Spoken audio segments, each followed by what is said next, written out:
What is up? Welcome to the January 2024 market update. I cannot believe it's already the new year. Happy New Year to all you guys. Hope you had an amazing holiday season, got to spend some time with family and friends.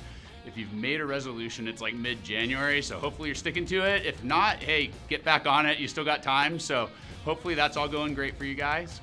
It's been crazy already here in terms of the market, but before we hop in, I want to say thank you to everybody that supported us. Kickin for the Kids is just done really well.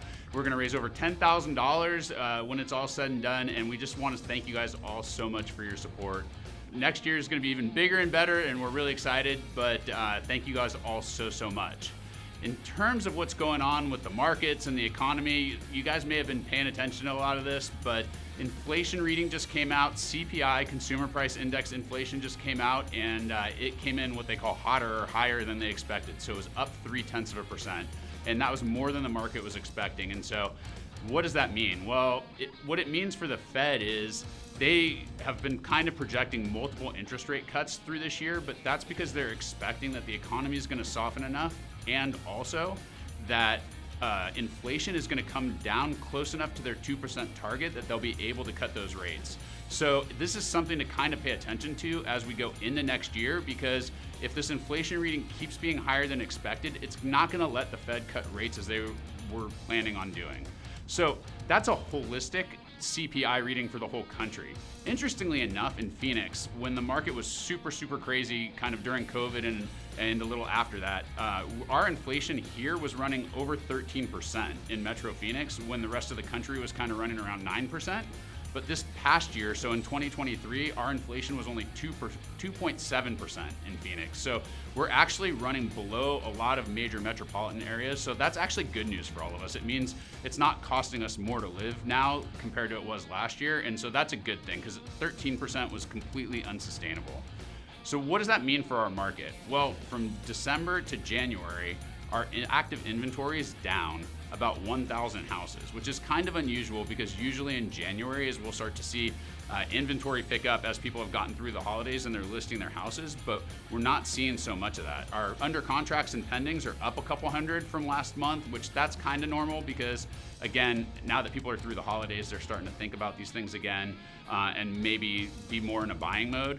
But ultimately what that means is it's actually just tipping our market just a little bit more in favor of sellers than it even was the last couple of months. So if this inflation reading continues to be like this, likely what's going to happen is the expectation that interest rates were going to drop a whole bunch might not come to fruition. And if that doesn't happen, what I would say is we might have a market similar to what we had last year in Phoenix, where our prices stay high, our inventory stays relatively low, and that buyer affordability is still a little bit of a challenge. We're way off our highs of interest rates. We were at like 8% at the height.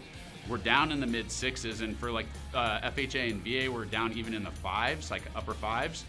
But that's still probably too high to motivate someone that has a 3% mortgage to take a 6% mortgage to make a move that they want to make and they don't have to make. So ultimately, we may see that inventory stay up a little more locked up than I was expecting if that inflation reading keeps staying high. Now, that being said, it was a December reading, and it's the holidays. People spend money during the holidays, and so it may not be a full reflection, but ultimately it is something to keep an eye on as we move into our spring kind of hot selling season, because I do think that we're seeing a lot of demand still continue. Our listings were still going under contract all through the holidays. Over Christmas week, over New Year week, a team was pending listings. That's pretty unusual for this time of year. Usually we can kind of coast through the end of the year, starting around a little bit before Christmas, and this year we stayed really busy. And so we know that buyer activity is out there, and if we don't see some interest rate relief that maybe drives some more listings into the market, we may be in for it again. Like I said, we're starting to see multiple offers again on our listings. So it could be a really interesting spring season.